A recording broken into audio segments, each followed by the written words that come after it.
السلام عليكم. النهاردة ان شاء الله هنعمل سمك مقلي اسكندراني على طريقة المحلات في البيت. هنجيب السمك من عند الراجل، وبعد ما هو ينضفه احنا نعيد عليه تنظيفه عشان البطن برضو بيبقى فيها حاجات وفي بيكون فيه بقايا قشر. بنضفه كويس ونغسله ونملحه من جوه ومن بره ونسيبه في مصفى مكفي على بطنه عشان يكون ينزل كل المياه اللي فيه ويكون ناشف كده. بنملحه كويس جدا من بره ومن جوه كل الكميه اللي معانا. انا هنا كان معايا 4 سمكات ملحتهم، وبعد ما بملحهم زي ما انتوا شايفين بحاول ان انا اقلبهم على وشهم علشان ينزلوا كل المية اللي فيهم. دي بتبقى خطوة مهمة جدا علشان وهو بيتقلى يكون محرمش وفي نفس الوقت ما يكونش فيه مية ملهاش لازمة. بعد ما بملحه بسيبه على حسب وقتك، هو يفضل ان انت تسيبيه ساعة، بس طبعا مش بعد ما بنسيبه بنرجع نغسله، لا هو خلاص احنا غسلناه ونضفناه. هنعمل النهاردة جنب منه رز صيادية، ومعانا اختراع صغير كده بالبطاطس المكعبات. جربوها ومش هتندموا. الناس احنا عندنا بناكل البطاطس قبل الرز من جمالها وحلاوتها، ومن بره بتبقى اخده تغليفه كده بالزيت، ومن جوه بتبقى طريه وطعمها جميل. انتوا هتاكلوا الرز وهتسيبوا السمك. معانا بصله كبيره طبعا على حسب كميتك. انا هنا جبت بصله واحده قطعتها. مش لازم تقطيع صغير قوي، عادي لان هو كده كده احنا هنحمره في الزيت كويس جدا. الرز الصياديه بيحب ان البصل بتاعه يكون متحمر كويس جدا. هنقطعها. ومعانا برضو الفيديو هيبقى عباره عن الاكله كامله، فمعلش بقى ايه. خليكم معانا كده خطوه خطوه. ان شاء الله اعمل لكم فيديو جديد يكون كل حاجه فيه مستقله وانتوا بقى اعملوا اللي انتوا حابينه. هنقطع هنا البصل. الكميه اللي معانا احنا كده كان معايا بصلايه، وبعد كده هنقطع البطاطس. انا بشوف ناس بتعمل الرز الصياديه بالبصل بس، انا بحب اضيف له كام حاجه كده هتشوفوها معايا خلال الفيديو. الكام حاجه دول بينقلوا الاكله، بتبقى غنيه. انتي هتبقي بتاكلي مش حاسه انتي بتاكلي رز بس، لا هتبقي حاسه انتي بتاكلي وجبه متكامله. وفي نفس الوقت الاطفال الصغيرين بيحبوها كويس قوي.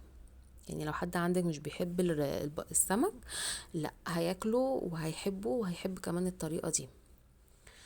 قطعنا البصل. هنخش على هنجيب حله فاضيه ونسخنها كويس جدا، وبعد كده هنهدي النار علشان الحله ما تتلسعش، ونسخن زيت. هنجيب مثلا نص كوبايه زيت او اقل كمان، وبعد كده هنحمر فيها البصله بتتحمر لحد ايه؟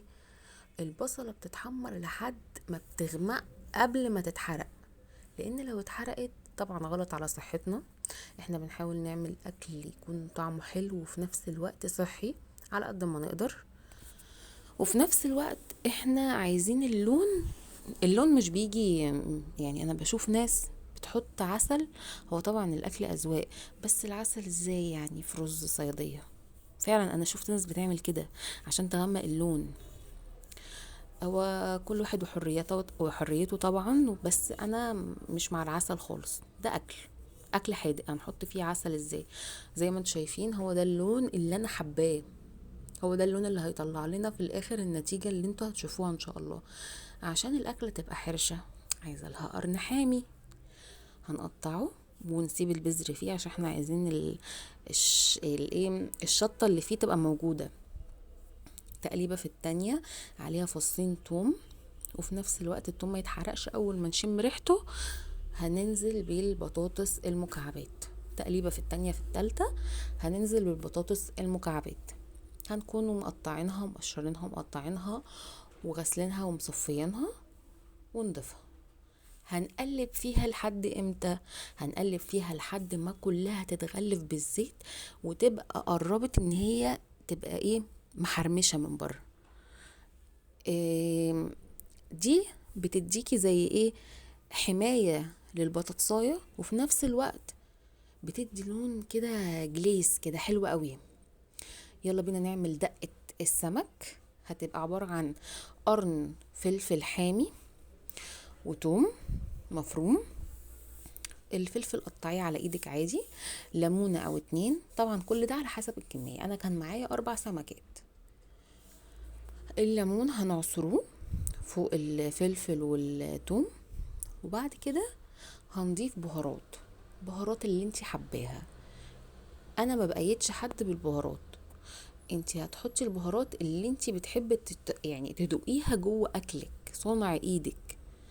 هتحطي، انا بحط طبعا اساسي ملح، اساسي كمون، ممكن نحط فلفل اسمر برضو حلو، كزبرة ناشفة، بهارات سمك، كل ده معاكي. اكتر من كده في ناس بتحط شطة، بس انا هنا حاطه فلفل اخضر فما حطيتش شطة حمراء. كده انا بجهز للدقة بتاعه السمك، البهارات اهي والملح نازله. بنعمل ايه بقى؟ طبعا احنا كنا سايبين السمك حوالي ساعة، بننفضه بس من الملح اللي بره، حاجة بسيطة، حاجة بسيطة خالص. وبعد كده بنضيف وبنقلب البهارات كويس جدا، ونضيفها بقى جوه منه. ضفناها، بعدها على طول بنغلف السمك من جوه، يعني ايه، بنسيبه برضو في التتبيلة. بعد ما بنسيبه في التتبيلة ده علشان السمكية والفص من جوه يكون يعني دقها، وفي نفس الوقت الفصوص اتبلت. هنرجع للبطاطس. البطاطس هنا بدأت عندي تاخد لون، اللون جميل على فكرة. في حلة تانية بتغلي مية، الشاطر هو اللي هيقولي انا ليه في الرز ده بعمل مية سخنة وبغليها، ليه مش بحط مية من الحنفية. الشاطر بس هو اللي هيعرفني في الكومنتات انا هنا ليه غليت مية في حلة، علشان او مثلا في كاتل، في براد، زي ما انت حابه. انا اللي كان متوفر عندي ساعتها اشتغلت بيه. ما تأيديش نفسك في اي حاجه، اللي عندك اشتغلي بيها تطلعي نتيجه زي العسل شبهك. قلب قلب قلب قلب قلب قلب قلب. وبعد كده هنضيف الميه. احنا بنضيف الميه يعني بزياده شويه. ليه بزياده شويه؟ عشان البطاطس هتستوي والرز كمان هيستوي في الميه، بس مش مره واحده. احنا مسخنين ميه كتير، بس مش هننزلها كلها مره واحده. ليه؟ احنا هنا جبنا كوبايتين رز او كوبايتين ونص، وغسلناهم كويس جدا لحد ما الميه بتاعتهم راقت. لازم يا جماعه تغسلوا الرز، لان الرز بيكون عليه ماده مش حلوه، ماده مش عارفه اسمها ايه بصراحه، تقريبا زيت كده مش حلو، يعني عامه ان الانسان ياكله، بس هو بيبقى حافظ للرز. فاحنا برضو نخلي بالنا على صحتنا. بصوا قلب السمكية زي الفل، عشان غسلته كويس جدا بعد ما الراجل في المحل غسله. هو بيشلك يعني 70% كده من ايه، من الحاجات اللي في السمكية.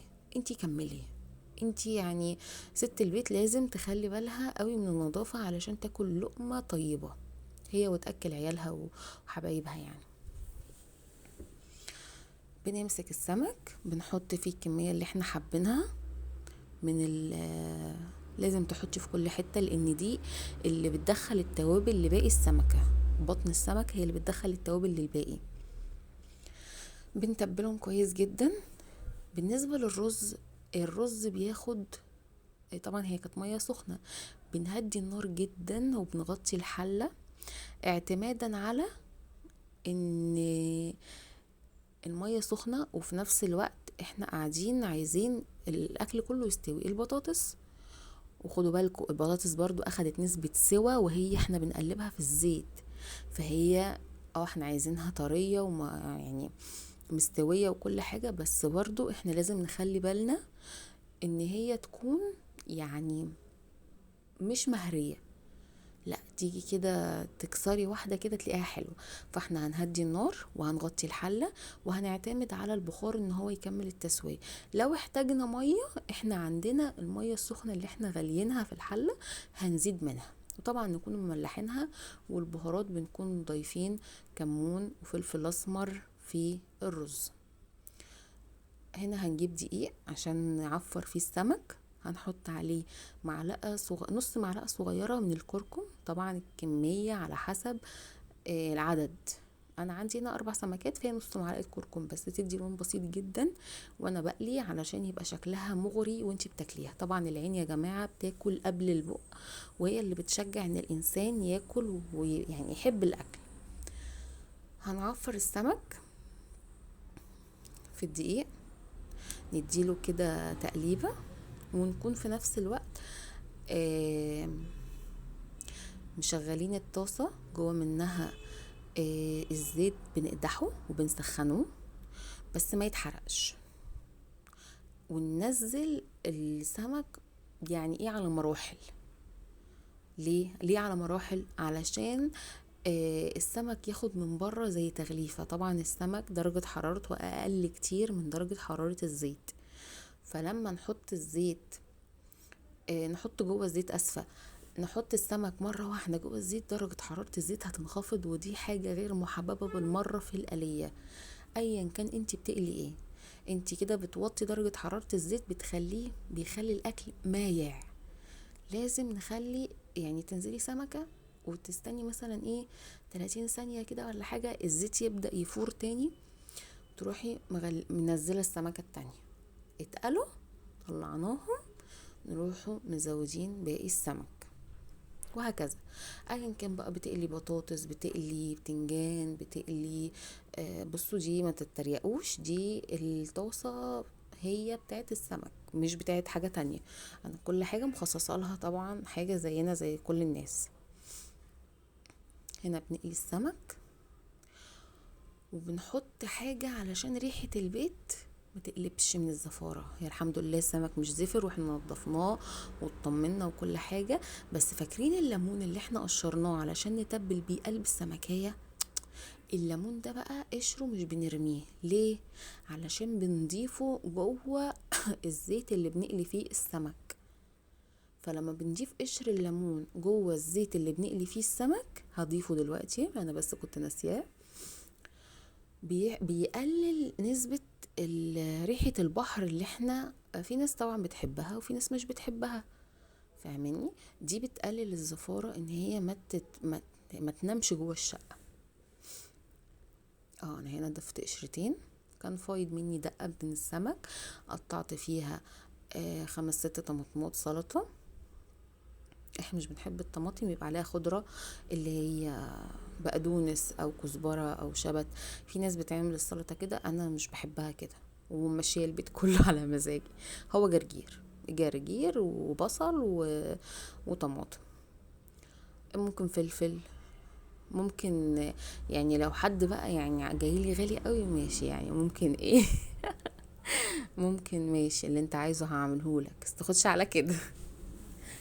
بنقطع الطماطم التقطيعه اللي تريحنا. انا هنا كنت مستعجله علشان الوقت كان عدى، انا في العادي بقطع اصغر من كده بكتير الحمد لله، لان انا دايما بهتم ان العين تاكل قبل البق.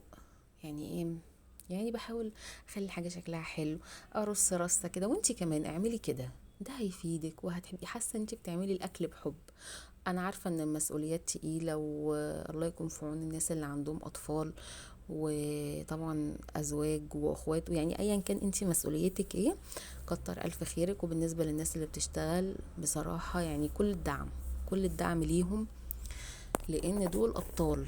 وطبعا ستات البيوت اللي مش بتشتغل برضو ابطال، يعني كل واحده بطله في مكانها. احنا هنا قطعنا الطماطم، ضفناها على التتبيله هفكركم بيها: ليمون، توم، فلفل، كمون، ملح، نطرة فلفل اسمر، حاجات بسيطة كده، ونقطع فيها كمية الطماطم اللي احنا حابينها. انا كنت في نفس الفيديو بس مش عارفة ما تصورتش ليه بصراحة، كنت جايبة جرجير منضفاه كويس جدا، وبعد كده نقعته صحيح في مية بخل، وتغيري له الميه كل شويه، لان الورقيات دي بيكون عليها يعني ايه، الحمد لله ان احنا نظرنا مش بيجيب الحاجات دي، بس احنا لازم نخلي بالنا. انتي لو شفتي الميه اللي بتغيريها من الجرجير او خضره المحشي او الخس او الفجل او الحاجات دي كلها، انتي فعلا مش هتاكلي الحاجات دي تاني. الخل وكربوناته بيخلوا الحاجة يعني نضيفة الحمد لله. بنسبة كام؟ مثلا 90%. بينزل لك شوائب وتراب، ومثلا طبعا في حشرات بتقف على الاكل والكلام ده. احنا لازم نخلي بالنا عشان صحتنا وصحة حبايبنا اللي بياكلوا من ايدينا. انا كنت ناقعة من قبل كمان ما انضف السمك الجرجير في طبق كبير، ومغطياه بالمية لان المية كانت زايدة عليه، وحط عليه خل وشوية ملح. ليه؟ علشان ينزل كل الشوائب اللي فيه. غيرت له الميه مرتين تلاتة عشان لما اجي اخده تبقى الجرجيريه كده ايه، انا مطمنه وانا باكلها. انا هنا زدت قرنين فلفل، وزدت ليمون علشان تبقى مززه كده جنب السمك. وبعد كده هنقلبها، وممكن تضيفي كوبايه ميه. كوبايه الميه دي بصراحه يعني بتنقل السلطه في حته تانية. بنبهرها برضو بكمون والبهارات اللي احنا بنحبها. انا هنا حطيت كمون وملح، وزدت شوية مية او فلفل اسمر اهو، ودخلتها التلاجة تقريبا حوالي نص ساعة لساعة الا ربع، قبل ما يعني ما جينا نتغدى. في التوقيت ده الرز موجود على النار. لما المية بتتشرب منه بديله تقليبة، بس مش اللي هو انا بهريه وانا بعجنه، لا، لان اصلا بيبقى فيه يعني ايه، ناس مش بتحب تقلب الرز وهو بيستوي. انا بقلبه علشان اشوف، بصوا الجمال، يعني ايه ده، انا بقلبه علشان اشوف هل محتاج ميه ولا لا. شايفين الجمال؟ والله الاكل ده اللهم صل على النبي اليوم ده اتنسف. دي كده كانت عينه ليا عشان قبل ما يعني اهل البيت يوصل وكده. ف مقدرتش اقاوم الصراحه الرز وهو سخن، وانا بحب الرز ده جدا. جربوه يا جماعه بالله عليكم، والله مش هتندموا. دي كانت يعني من احلى الوصفات اللي انا باكل فيها السمك. ان شاء الله هتلاقوني بقدم لكم فيديوهات عن الطبخ وعن الاكلات. احنا داخلين طبعا على الشتاء، ان شاء الله هتلاقوني بقدم لكم وصفات جميله شبهكم. مستنيه تعليقاتكم ومستنيه دعمكم ليا، لان انا لسه ببتدي القناه. ان شاء الله هنكبر مع بعض، وان شاء الله انا متفائله جدا، وان شاء الله ربنا هيرزقني وهيرزقكم بكل حاجه طيبه في الدنيا. انا سوسو، وان شاء الله هتشوفوا مني كل خير، وانا كمان هشوف منكم كل خير، انا واثقه في الله. مع السلامه.